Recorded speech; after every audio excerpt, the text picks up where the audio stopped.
おかえりなさいませ，大家好，我係周婷。好耐都冇試過用呢一句對白喺 YouTube 同大家見面啦。自從舊年10月我公佈自己已經離開香港，人喺多倫多之後，都有好多朋友問我會唔會考慮開返 YouTube channel。其實喺呢幾年嚟，重開 YouTube channel 一直都係一個我好想做到嘅事嚟嘅。以前喺 YouTube 同大家分享我嘅生活啊，或者我對唔同事情嘅諗法，我一直都覺得係一件好開心嘅事。如果呢一份興趣能夠成為我嘅工作，就係更加理想。不過因為自己已經4年冇拍片，由點樣剪片，點樣去 set 部相機，點樣去 set 支咪，好多嘅嘢我自己都唔記得晒，我都唔知呢條片拍完之後我剪片要剪幾耐，上字幕要上幾耐，但係我都希望可以盡快出到片俾大家睇啦。咁嚟緊呢，我會喺我嘅 YouTube channel 入面多啲同大家分享我嘅生活，但係因為安全嘅緣故呢，我未必可以拍到好多喺街頭上面嘅 vlog 俾大家睇，最主要都會喺屋企同大家傾下偈，講下唔同嘅事，甚至開下直播。如果大家嚟緊有啲咩題材係想聽我分享或者想睇嘅話咧，都歡迎喺下邊留言俾我睇，我都會盡量睇晒大家嘅留言嘅。好，事不宜遲，我哋開始第一條片啦。この番組はご覧のスポンサーの提供でお送りします。有好多人都好關心我以前坐監嘅時候嘅經歷，又有好多人問我以前有冇俾人蝦或者有啲咩待遇。一直以嚟我都冇機會同大家分享我坐監嘅事，應該係話呢3年嚟經歷嘅嘢實在太多，好難一次過同大家講晒。喺講我監獄嘅經歷之前，首先我要做一個好重要嘅聲明，就係我坐監已經係幾年前嘅事。呢幾年嚟香港有好多變化，而坐監嘅環境亦都有好多變化，所以我講嘅只係我幾年前嘅經歷，可能同而家坐緊監嘅人嘅待遇或者生活又會好唔同，而且男監、女監、少年監、成人監同埋每一個監房、每一個期數，佢哋嘅生活文化甚至係規則都可以有啲唔同，所以大家就當做係一個參考，唔需要將我嘅故事當成係一個準則或者現況。我坐監嘅經歷要由我還押開始講起。還押嘅意思即係法庭係未正式判刑，要喺監獄入面等待判刑嘅結果。還押期間同埋正式判刑之後，監獄嘅生活同埋福利會有好多唔同。例如還押係唔一定需要工作，可以嗌私飯。私飯嘅意思即係出面指定茶餐廳嘅一啲飯盒，親友可以入零食同埋有每日嘅探訪等等。2019年嘅8月，我因為警察總部嘅示威被捕，喺之後嘅1年我都要 keep 住去上庭。我以前亦都拍過一條上庭 vlog， 大家有興趣嘅都可以睇翻。去到2020年11月23號，當時我已經係被正式定罪，係一個有罪之身，而法官咧就係判我要還押喺監獄入面等待判刑嘅結果。我仲好記得我嘅判刑日係12月2號，就係我生日嘅前一日，所以我還押嘅期間其實係非常之短，得個10日嘅啫。講翻11月23號，我被要求還押之後，就即刻被送到大欖女懲教所。嗰陣啱啱開始監獄嘅生活，當然係非常之唔習慣，每一日都係以淚洗面。喺還押嘅期間，我喺監獄入面做得最多就係睇書，然後同囚友傾下偈、睇電視同埋寫信俾出面嘅人。當然最重要嘅就係要適應監獄入面嘅生活，例如點樣摺被，或者每日長官嚟到我哋要點樣做等等。入面亦都會有比較友善嘅囚友，會教我每一樣嘢應該點樣做。去到10月2號就係我正式判刑嘅日子，嗰日係我生日嘅前一日。本來我仲抱住一個好微小嘅希望可以出嚟慶祝生日，咁最後呢一個希望當然係落空。我係被判監10個月，之後我就被送到去羅湖懲教所。嗰陣咁啱就係正值嘅期間，所以我去到羅湖之後係要經歷一段隔離嘅時期。我同其他要隔離嘅囚友嘅工作就係接信封，就係接一啲政府會用嘅信封或者公文袋。喺隔離完畢之後，我就被送咗去洗衣期數。期數係一個監獄用語，你可以當佢係組別咁嘅意思。總之你被分配去一個期數之後，你就係24/7都係同呢一個組別嘅人一齊生活同埋一齊工作。除咗要洗羅湖懲教教所囚犯嘅衣服，包括係囚衣、睡衣褲、內衣褲嗰啲之外，仲要係負責洗懲教人員嘅制服。監獄嘅洗衣工場係一個好大嘅空間，而入面都會有唔同嘅分工，例如係分類污糟衫、洗衫、乾衣、燙衫嗰啲等等。而我嗰陣入到去被分配嘅第一樣工作就係擦領，即係將懲教人員嘅制服嘅領或者所有污漬都擦得乾乾淨淨，將恤衫上面嗰啲唇膏印啊、咖啡漬啊、咖喱漬啊嗰啲全部都擦走。做咗擦領大概2個星期之後，我就被分配去分類乾淨衣物嘅部門，即係話將一啲由乾衣機出嚟嘅乾淨衫進行分類。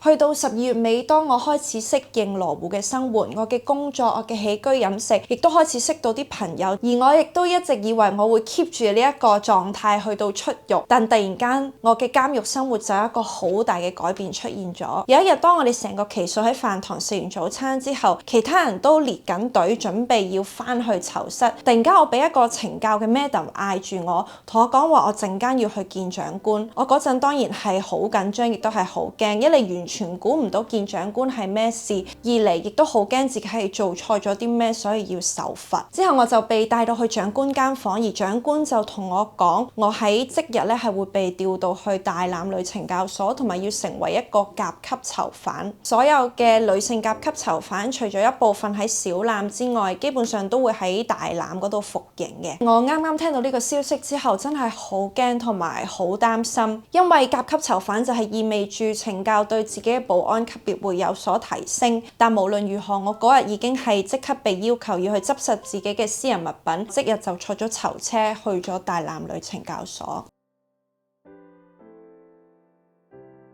去到大欖之後，又係因為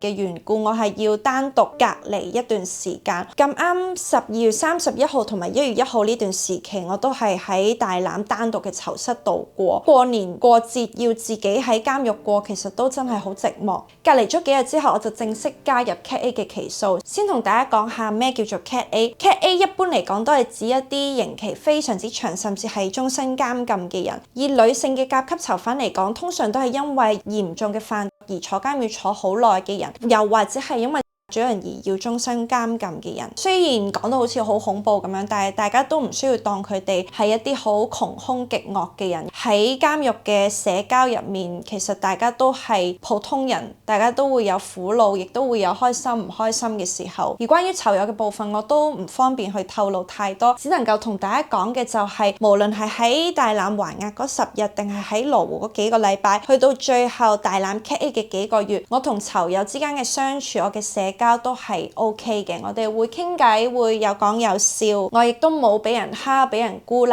嘅狀況，所以大家都唔使太過擔心。成為咗 Cat A 之後，同之前最唔同嘅就係保安嘅級別。以前喺羅湖嘅時候，一間囚室係會有10幾張床，然後就會有幾個馬桶、幾個花灑，大家 share 嚟用。去到大欖之後，雖然日頭嘅工作或者生活都係成班人一齊，但夜晚翻去囚室瞓覺咧就會係單獨嘅囚室。我嘅工作咧亦都唔再係羅湖嘅洗衣，而係變成咗車衫。車啲咩衫咧？就會係在囚人士嘅睡衣褲，又或者係囚衣褲咁樣。雖然我以前中學嘅家政堂係有學過點樣用衣車，但係當然我就已經唔記得晒啦。所以去到大欖之後，我都係由頭開始學。啱啱加入車衣期數，因為我哋係要由低做起，所以我唔係一開始就可以車衫，而係要由剪線頭開始。剪線頭剪咗一排之後，工場人嘅師傅就會同你講，你可以開始學車衫啦。師傅即係指負責一個工場運作嘅懲教職員。雖然坐監係一個好辛苦嘅過程，亦都冇人想坐監，但係我坐監都真係令我多咗一個技能，就係學識點樣用衣車。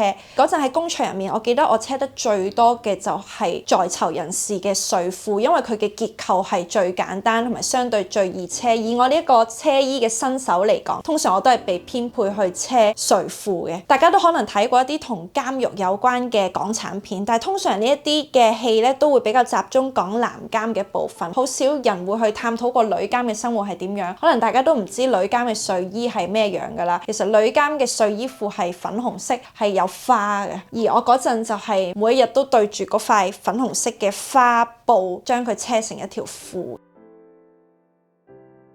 一講到監獄嘅生活，好多人最關心嘅就一定係監獄嘅膳食啦。而喺一個囚犯佢被正式判監、被正式判入獄之後，佢就冇咗可以食出面師範嘅選項，就一定要食懲教提供嘅膳食。我坐監嘅期間係2020年11月去到2021年嘅6月，咁啱懲教署喺2021年1月咧就更新咗一個全新嘅餐單，所以我咁啱就會經歷過舊嘅餐單，亦都經歷過新嘅餐單。每一個人喺進入監獄嘅第一日都係需要揀自己係想食咩餐嘅。監獄嘅餐咧就有4個選項，一個就係普通嘅中餐，然後就係中餐嘅素餐，跟住就係印度餐同埋西餐。揀定咗之後，除非你後來再有特別理由申請，如果唔係你都會係一直食同一個餐㗎啦。同埋如果你有任何嘅食物敏感啊，或者有咩特別要求，都可以之後同監獄嘅醫生係申請改你嘅膳食。例如我以前係因為敏感，所以係同監獄嘅醫生係申請咗食冇牛肉嘅餐，我哋喺入面會叫做免嘔餐嘅。但而家隨住我身體比以前好翻少少啦，我都已經係食翻牛肉，而且都幾中意食牛肉嘅，所以大家都唔需要太擔心。如果你係食中餐嘅話，早午晚餐每日嘅配置都係好相似嘅，就係朝頭早係食飯，然後晏晝就有一碗粥，再加一份麵包，跟住夜晚都係食飯，最後晚飯之後咧就會派一個包同埋一杯牛奶俾你。味道方面當然係好清淡啦，但係我印象中新嘅餐單已經比舊嘅餐單叫做好咗少少。例如有辣但係冇咩味嘅咖喱係早餐嚟嘅，同埋有2餐早餐係食牛肉丸同埋豬肉丸。我覺得嗰2餐以懲教嘅餐嚟講已經算係比較好食同埋比較多肉食。當然就唔係大家平時打邊爐嗰啲牛丸或者豬肉丸，而係用免治牛肉或者豬肉搓出嚟嘅一嚿好大嚿嘅蒸肉丸。比起其他餐已經算係多啲肉多啲蛋白質。不過我都有聽過坐過其他間房嘅朋友分享，我覺得膳食嘅味道真係每一個間房同每一個廚房整出嚟都有少少唔同，所以我嘅口味或者我食到嘅味道可能同其他坐過監嘅朋友又會好唔同。對於早餐同埋晚餐我都唔算係有好大嘅意見，但係對於午餐我就真係有好深嘅感受。一直以嚟我都冇見過一啲出咗冊嘅朋友分享過同我差唔多嘅意見，所以我都好想喺呢度同大家分享。我哋每一日嘅午餐都會係一份粥同埋一份麵包，麵包咧就會係果醬麵包同埋牛油麵包，每日隔住。咁麵包都叫做係正常嘅，但個粥咧我就真係有好多嘢想講。大家聽到粥可能會諗起出街食嗰啲艇仔粥啊，或者碎藕粥啊，或者白粥，但係監獄入面嘅粥就完全唔係大家出街食嘅粥。我哋有4日就會係所謂嘅鹹粥，有3日就係甜粥。先講鹹粥，鹹粥就係一啲豆粥，包括呢個眉豆粥、黃豆粥或者腐竹白粥等等。我就喺坐監之前從來都冇聽過腐竹白粥呢樣嘢，但我聽翻入面一啲年紀比較大嘅囚友講，佢哋以前的確係有腐竹白粥呢樣嘢嘅。雖然佢哋叫做鹹粥，但係其實佢哋係一啲都唔鹹，應該係話我都唔知佢哋有冇落鹽，因為係完全冇鹹味嘅。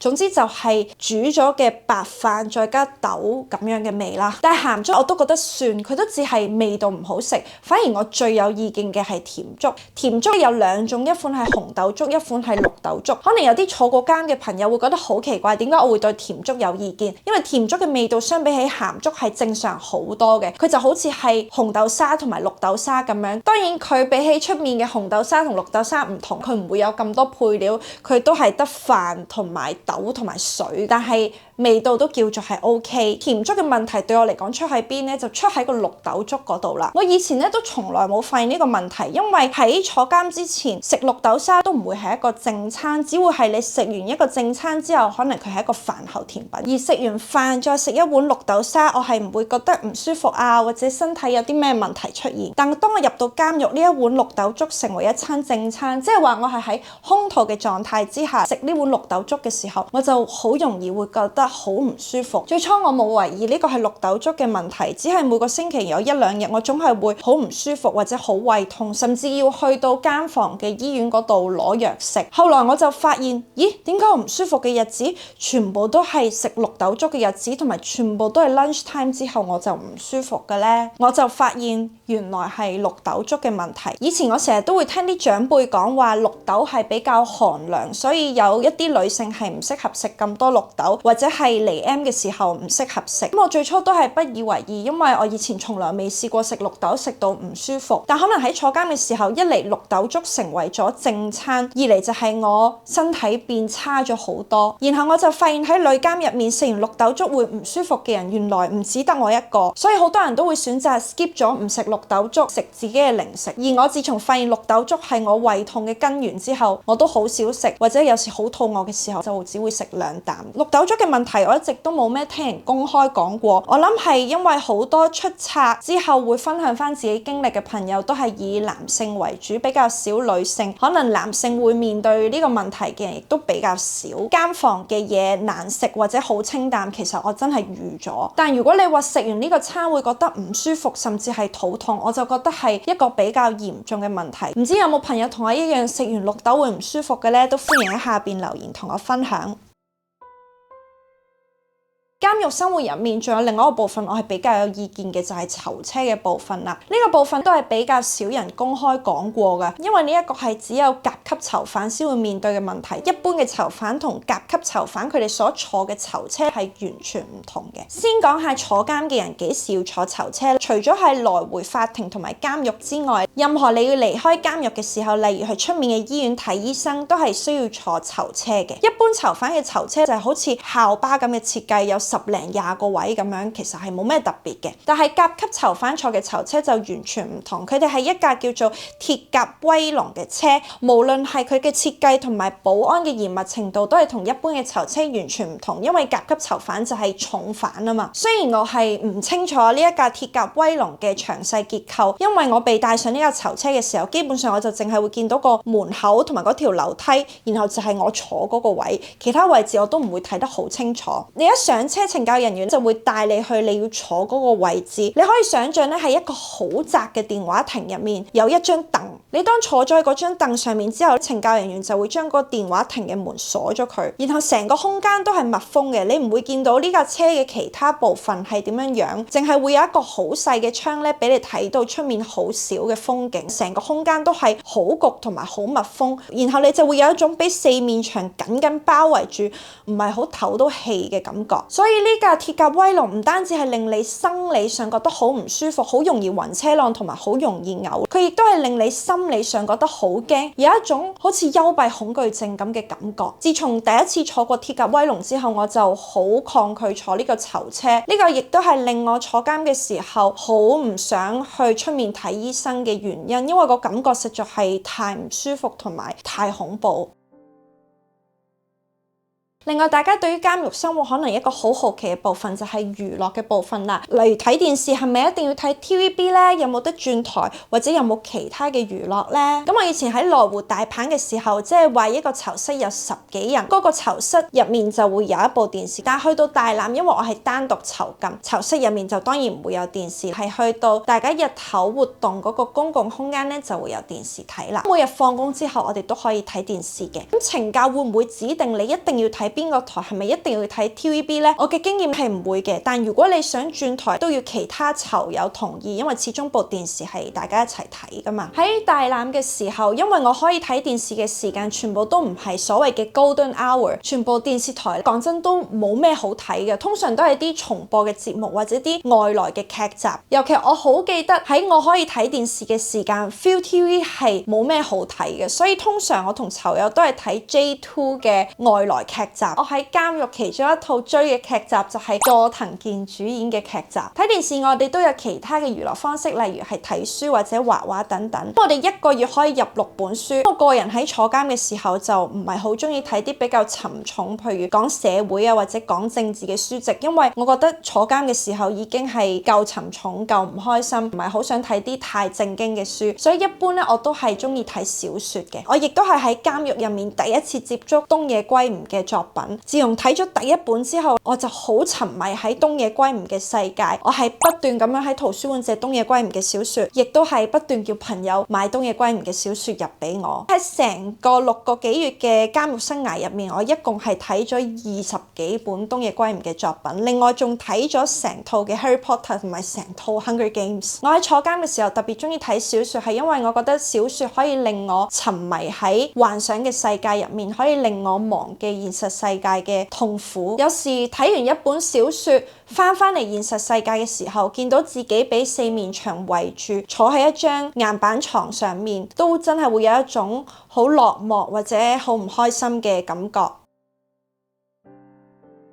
關於我監獄嘅生活，仲有一件事我好想同大家分享嘅。呢件事去到今日喺我心目中都依然係一個謎，我都係唔知答案嘅。就係關於我喺6月4號寫嘅信。喺坐監期間，我每一日都會寫信出去作為自己一個記錄。咁由於監房入面嘅郵票、信封、信紙全部都係珍貴嘅資源，我就會每一日都寫，然後儲齊幾張紙之後，先一次過寄一封信出去。所有嘅信件基本上我外邊嘅朋友都能夠收到，就除咗一封就係我喺6月4號當日寫嘅信。嗰封信雖然係喺6月4號寫，但係同政治或者同任何敏感嘅內容其實係完全無關嘅，只係一如既往我去寫一啲自己嘅感受啊，或者自己睇咗咩書，或者自己喺監獄入面經歷嘅事。但就係唔知點解我外邊嘅朋友就係唯獨是收唔到6月4號嘅信。去到今日我都唔知道究竟係行政出錯，定係郵政局寄失，定係真係有政治原因令到呢一封信我係寄唔到出去。但係對於每一個坐監嘅人嚟講，我哋寫嘅每一個字，我哋畫嘅每一幅畫就係我哋嘅心血，亦都係我哋難得可以同外界同外面嘅朋友溝通嘅一個渠道。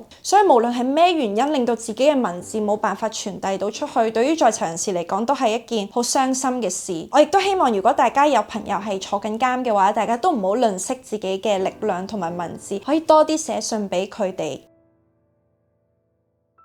最後當然唔少得嘅就係要講下喺我坐監期間同國安警察或者國安法有關嘅事。經歷咗呢幾年之後，我諗帶俾我最大陰影嘅從來都唔係坐監或者懲教，而係國安。就好似我舊年10月喺 Instagram 出嗰封公開信上面有提到，我喺坐監之前係因為國安法被捕，所以我喺坐監期間一直都好驚自己會因為國安法而被起訴，而令到自己係冇辦法出獄。唔知大家記唔記得喺嗰封公開信入面我有提到，國安每3個月都會俾我簽署一份扣留旅遊證件通知書。其實我第一次簽署嗰一份通知書咧，就喺監獄入面嘅。根據國安法，旅遊證件第一次係會被扣6個月，之後警方就可以向法庭申請延長3個月、3個月、3個月咁樣。而我因為國安法被捕就係2020年8月嘅事，咁過咗6個月就會係2021年2月左右。我唔係好記得確實嘅次數同埋日子，但係國安係有入過嚟大欖俾我簽署呢一份通知書嘅。嗰陣國安嚟大欖，然後懲教嘅職員同我講有警察嚟探訪，嗰陣我係真係好驚好驚好驚，因為好驚佢哋係嚟拉我或者嚟起訴我。最後知道只係簽呢一份通知書都有少少鬆一口氣，但嗰陣都冇諗到呢一份通知書就成為咗我之後3年嘅一個噩夢。有好多嘅經歷都令我覺得而家自己可以坐喺鏡頭面前同大家分享自己嘅事，呢一個自由係得來不易，所以我都好希望之後可以繼續喺呢個 channel 上面繼續同大家分享我嘅生活各種趣事或者我對唔同事情嘅睇法。希望大家如果中意呢條片或者中意呢個 channel 嘅話，都可以 like share 俾身邊嘅朋友同埋 subscribe 我呢個 channel， 我以後都會繼續努力拍片俾大家睇㗎。好，我哋下條片再見啦，拜拜。